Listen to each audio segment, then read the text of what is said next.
Back in 2013, my family moved from a small subdivision in Bulacan to the largest city in Metro Manila. These two provinces are adjacent to each other, so throughout my childhood, I saw the capital's urban influence slowly crawl through my home province. From empty fields along national highways sprout commercial buildings waiting for businesses to rent them out. There's the unbearable traffic, the smoke in the air. The small subdivision that I grew up in felt insulated from most of that. It wasn't the most rural of rural places to live, but in the outskirts, away from the urbanized highway, are irrigated farm fields.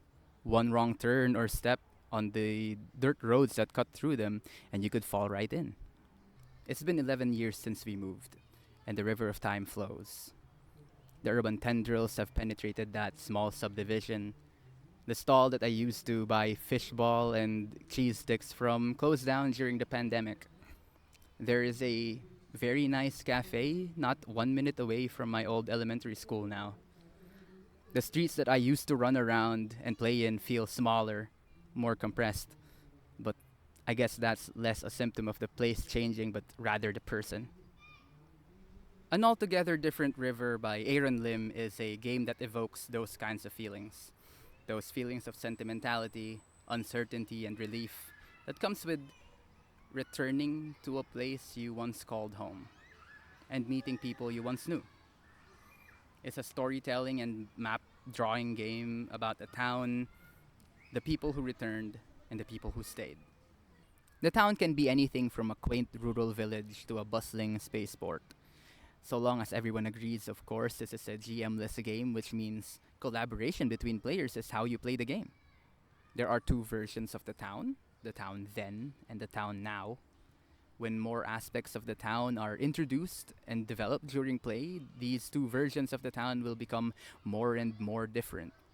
But still, some elements are timeless and immutable. A tree that has withstood 1,000 storms, a toxic smog that wraps the slums, a crashed ship that gives shade from the harsh sun.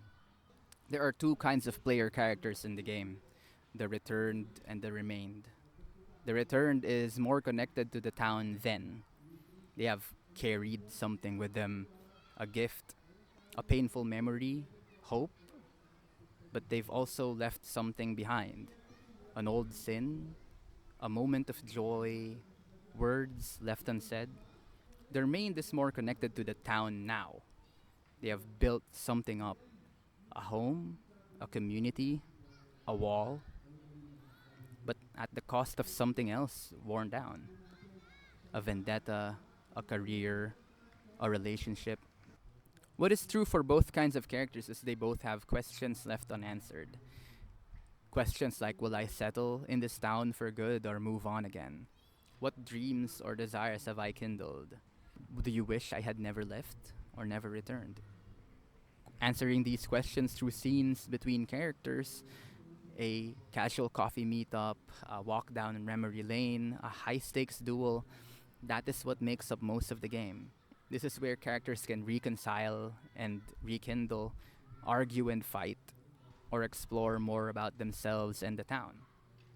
The game ends when each player has had at least one question answered. More questions can pop up during scenes, but the game requires you to leave some questions unanswered. After an epilogue, you leave the town, its people, and their unanswered questions to their unknown future. Then you fold the map over and close this chapter.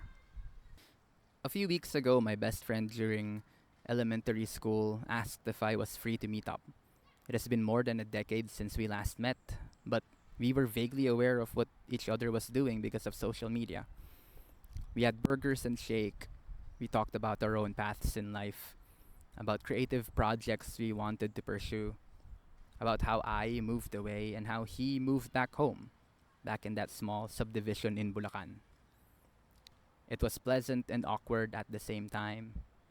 We flimsily bridged a decade long gap in a matter of hours. Before we walked apart once again, I asked if a class reunion was in order. Though I'm the one who asked, I felt a tinge of hesitance. The home you held in your mind and the home you will encounter will not be the same. You are not the same. You can't step into the same river twice. You can't truly go home again. My friend and I shared some awkward laughs.